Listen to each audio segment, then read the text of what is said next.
Hey, what's going on, everybody? Welcome to Duality 7X. I'm your host, Shiraz. Guys, it's fight weekend. It's fight Saturday, guys. I'm super excited. It's UFC 326 happening at the T-Mobile Arena. We've got Max Holloway is going to be taking on Charles Oliveira. And then we also have Barala versus RDR. That's going to be a good one, guys. Can't wait to watch that. Rob Font versus Raul Rojas Jr. We've got Drew Dober versus Michael Johnson. And then Gregory Rodriguez is going to be taking on Bruno Ferreira. Both of these guys are from Brazil. That's going to be an interesting one. So that's the main card, guys. It's going to be great.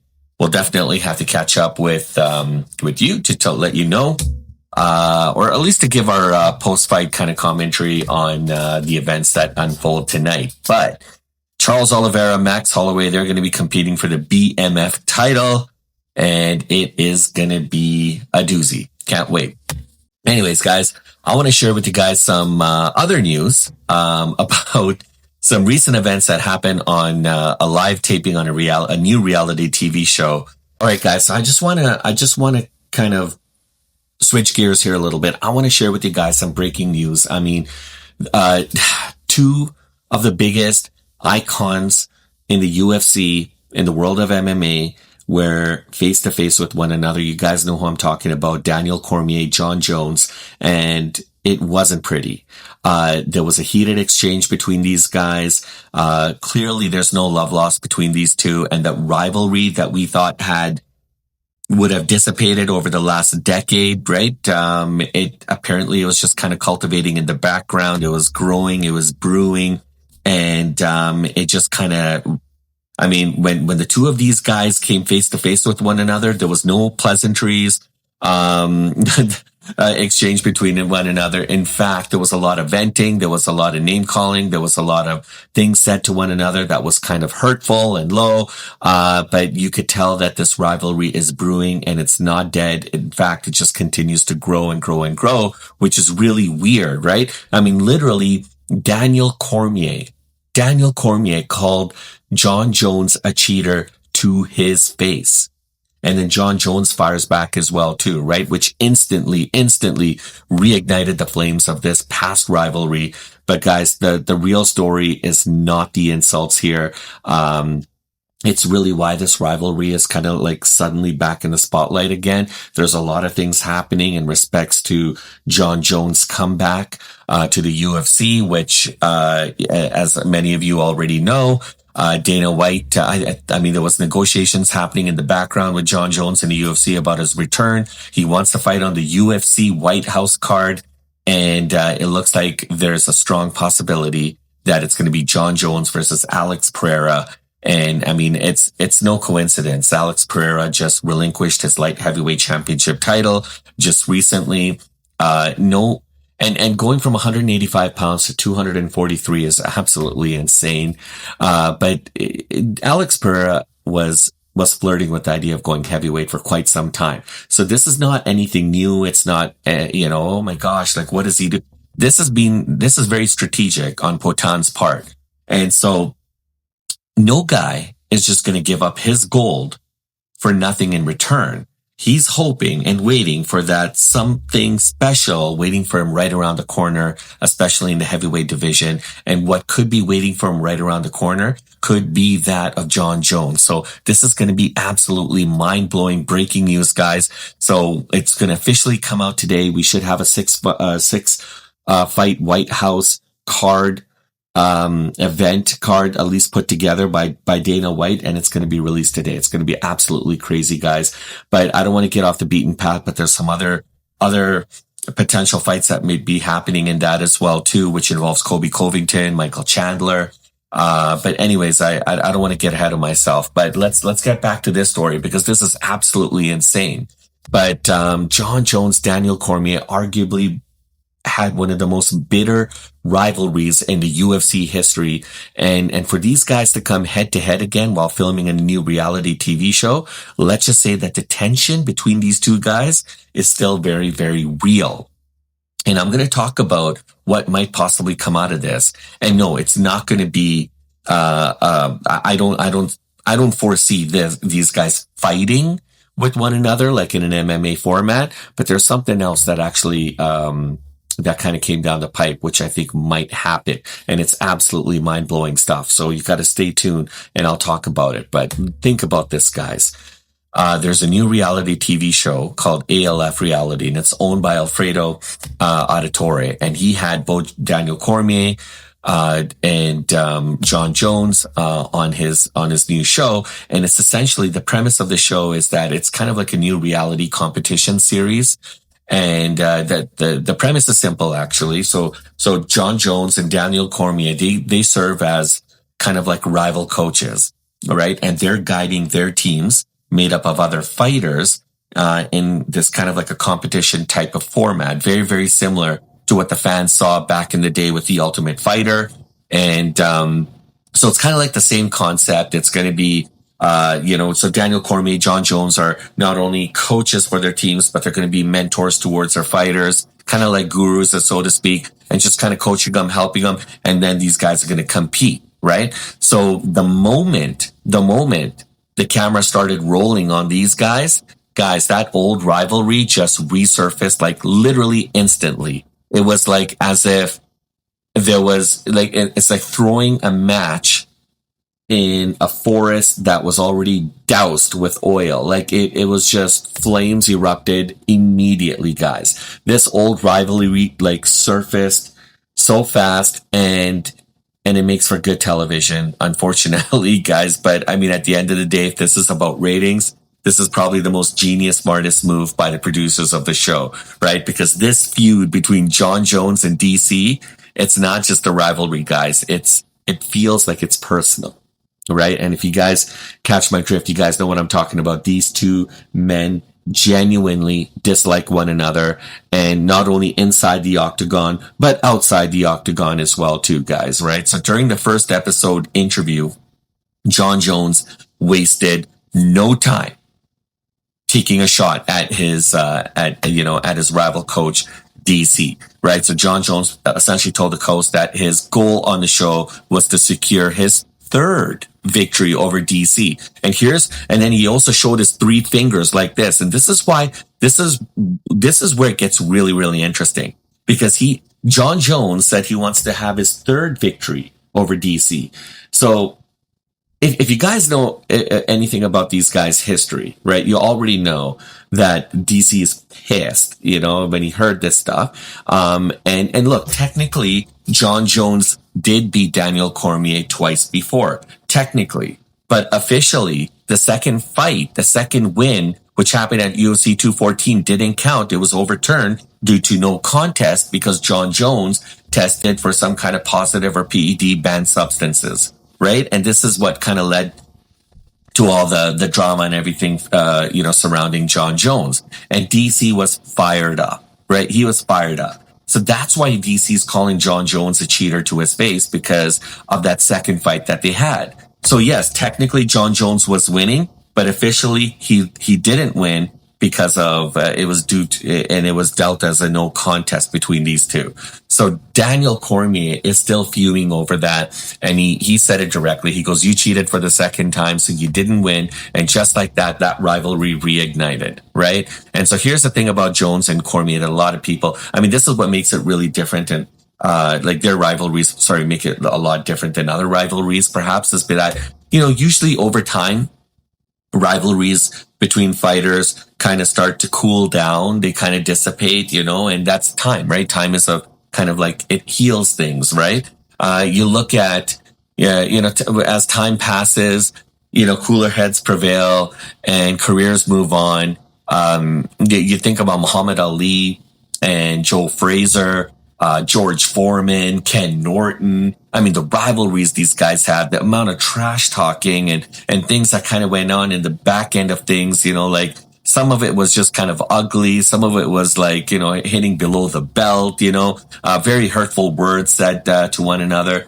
But, over time, these fighters started to develop a mutual admiration and respect for one another. In fact, Muhammad Ali and George Foreman, liked each other so much. They cared for one another so much. They loved one another so much as brothers.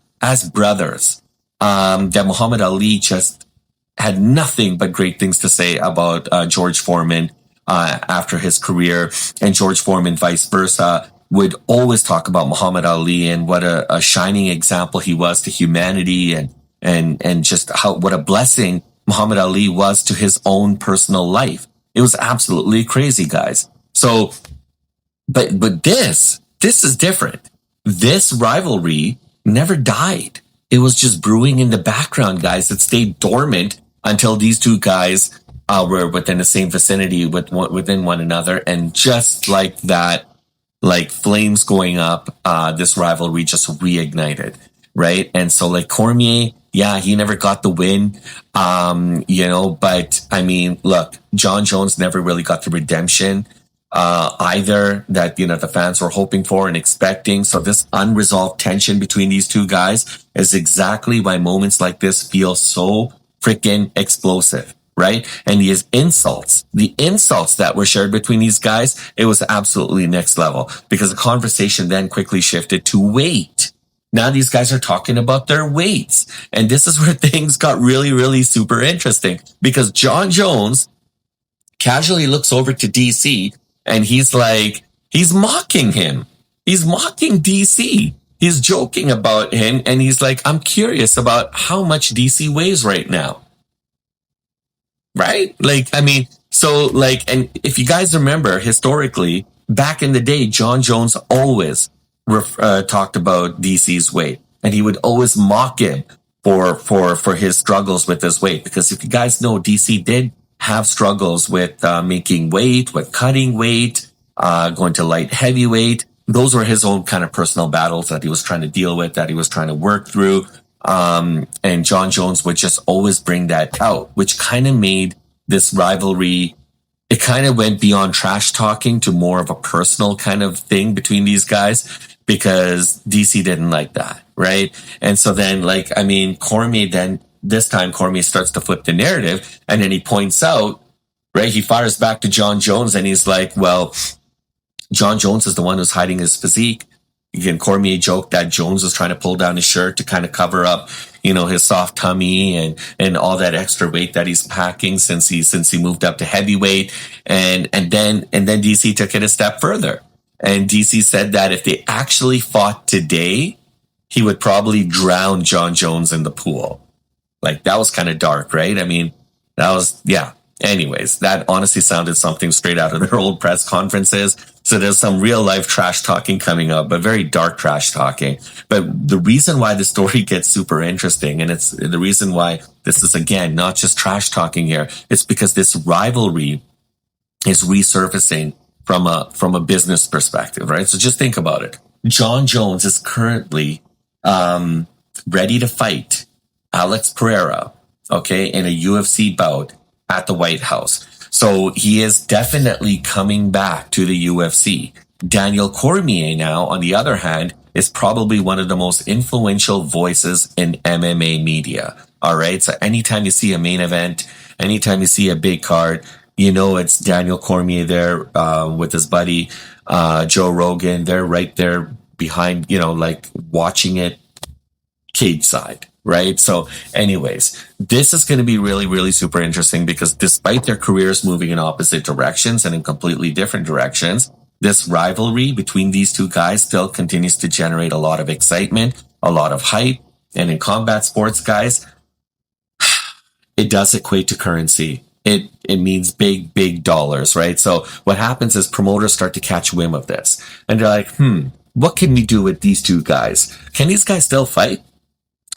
Like, how is it that we can make money off these guys, right? So putting these two together on a reality show, as I mentioned earlier, is pure genius, right? Very, very smart business move, because love them or hate them, you guys are going to tune into it. You guys are going to watch it, and you guys are going to be like, wow, this is great, right? Fans still want to see both of these guys interact with one another, because people haven't forgotten about this history. People love Daniel Cormier, and people love Jon Jones, and people want to see these guys continuously in the mix with one another. Because the crazy part about all this is, get this, guys, Daniel Cormier actually hinted, right, at something that raised a lot of eyebrows. And again, like if you guys think that there could be a potential UFC or like an MMA fight between these two guys, I don't think so. I personally don't think that these guys would be in a position to fight one another. But Daniel Cormier did allude to a potential grappling match. Now imagine, you guys know about RAF, right? Wrestling. And I mean, you guys probably seen Arman Sarukian and George Poulas in that melee that just happened recently. And I mean, at RAF 6, guys, Daniel Cormier is thinking about challenging Jon Jones to a grappling match. And that would be absolutely crazy. So yeah, I don't think we're going to see a trilogy happening between these two guys in an MMA and an octagon ring. But in a wrestling match, I could see that. Because Cormier is retired, okay? He's retired from MMA. I don't think he's going to be coming back into the MMA. But as a wrestler, I don't think he'd mind grappling him. And Jon Jones right now, looks like he's going to become an active fighter here very, very shortly. And he's going to be chasing heavyweight legacy. So, like, I mean, in today's combat world, like, or the world of combat sports, guys, continues to shift and evolve as we know it. And in today's day, I think we've seen stranger things happening, but especially in this era, the era that we're living in, with all this grappling super fights and these crossover events, and you got these influencer driven style kind of fight cards, reality show promotions, the world of sports entertainment in itself. And combat sports, boxing, UFC, MMA, it's all continuing. I mean, including WWE, it's all shifting, it's all changing, and they're all kind of intertwining with one another. This is why this is must-see entertainment, especially for fight fans like myself. This is unbelievable because I would love to see DC and Jon Jones, square up again. And I get it, maybe not in an MMA style format, but in a grappling match, I would pay to see that, guys. I would pay to see it. And this is the kind of stuff that just fuels promoters. They love it. And remember, Jon Jones, Daniel Cormier, they're probably two of the biggest icons in MMA, two of the biggest icons in the UFC, some of the most recognizable names right now, and they're still recognizable, even though Daniel Cormier is retired and Jon Jones been away from the scene for quite some time. But guys, this could be leading up to probably one of the biggest narratives that might be making its rounds and making its way into MMA history. So yeah, there's definitely a bigger meaning. I think, my personal opinion, I think these guys are going to meet up. And I mean, you know, there's obviously genuine animosity between these two guys. There's no love lost. These guys truly, truly do not like one another. And Jon Jones, Cormier, I mean, two champions, back, you know, potentially grappling one another, two big personalities. I think that's what everybody wants to see. And I think that's why fans are watching, and all this tension that's kind of bubbling up beneath the surface eventually has to blow. It's going to happen, guys. That's what I think. And look, I don't know what you guys think, but I think we're witnessing the latest chapter in probably one of the most bitter feuds, bitter rivalries in UFC and MMA history. And I mean, look, if combat sports has taught us anything, honestly, it's that old rivalries do have a way of coming back when you least expect them, right? So anyways, guys, if Jon Jones and Daniel Cormier, if DC and Jon Jones continue to keep crossing paths with one another, don't be surprised if the story isn't finished yet. So let me know what you guys think. Put your thoughts in comments below, guys. I mean, I think this is absolutely mind-blowing stuff. I love it. I think it's so fascinating. Tell me, who do you see winning in a grappling match? Who do you see winning in an RAF type wrestling match between DC and Jon Jones? Let me know in the comments below, guys. And on your way out, don't forget to smash the like and subscribe and hit the notifications so you never miss a beat. And guys, I look forward to catching you later on some post-fight discussion about UFC 326. And I mean, it's going to be absolutely crazy. Holloway versus Oliveira 2. And it's for the BMF title, guys. So anyways, hope you guys enjoy the fight. Look forward to catching you guys later.